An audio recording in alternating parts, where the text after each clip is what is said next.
Get you up to date with some of the latest headlines on the COVID-19 outbreak. The Senate reached a deal on a $2 trillion stimulus package, the goal to help American workers and businesses impacted by coronavirus. The deal announced just after midnight.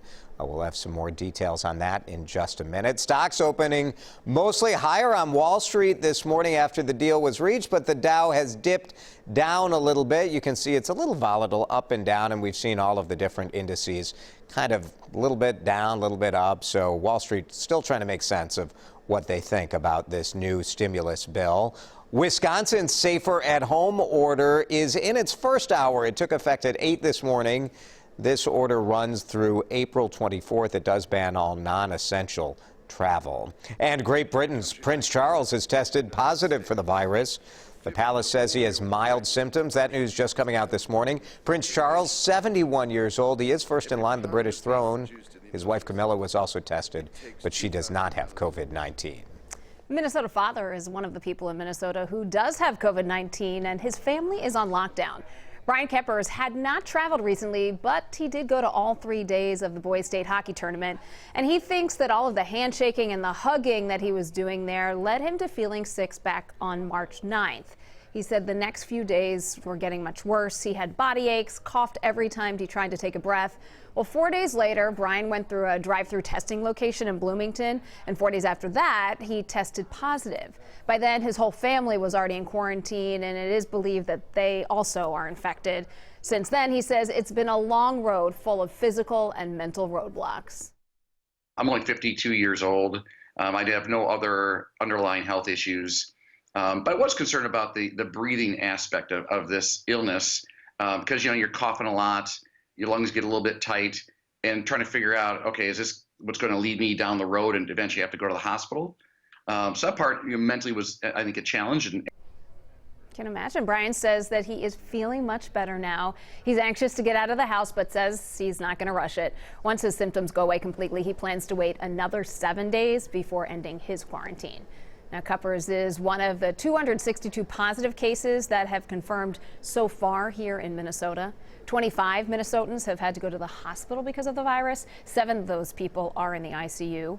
Iowa has confirmed its first death from COVID-19, and in Wisconsin, the number of cases has jumped to 457. As we mentioned, Senate leaders finally came to an agreement overnight on that massive stimulus bill to help deal with the economic fallout from the coronavirus outbreak. It does include direct payments to most Americans, as well as grants and loans to help small businesses stay afloat. It's expected to be voted on today, with the House taking it up later this week. President Trump does have to sign it into law before those $1,200 checks start flowing. This morning, I asked Justin Halverson, the lead advisor for Great Waters Financial in Minnetonka, what this will mean for our struggling economy. A lot of the relief is going to go to help stimulate the economy, get money into our hands. It looks like about $1,200 per adult, $500 per child. On top of that, they're freeing up a lot of dollars to help small businesses stay in business. The worst thing that could happen is if businesses go away, right? And now there's unemployment. Now it leads to a recession. And so there's a lot of money that's going to help with payroll, going to help keep small businesses alive and get this economy back on track sooner than later. The White House yesterday, President Trump floated an aggressive timeline for getting Americans back to work.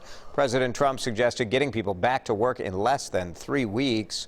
One of the top medical experts on the coronavirus task force suggested that the timeline was really flexible on this. You have to be nimble. New York has become the epicenter of the outbreak here in the United States, with the infection rate doubling every 3 days. New York Governor Andrew Cuomo warned other states to prepare for the worst, saying the Trump administration isn't doing enough to provide medical supplies.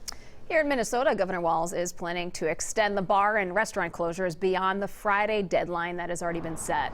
He made that announcement yesterday while he himself is in self-quarantine. Walz says that he is feeling fine after a member of his security team tested positive for the virus.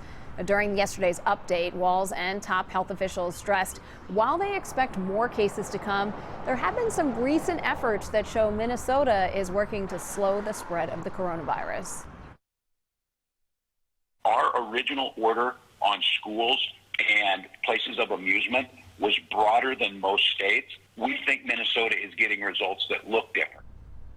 So you can sense a tone of optimism there. Despite that, the governor says that our current state of near total shutdown will continue through at least Easter, and that is 2.5 weeks away.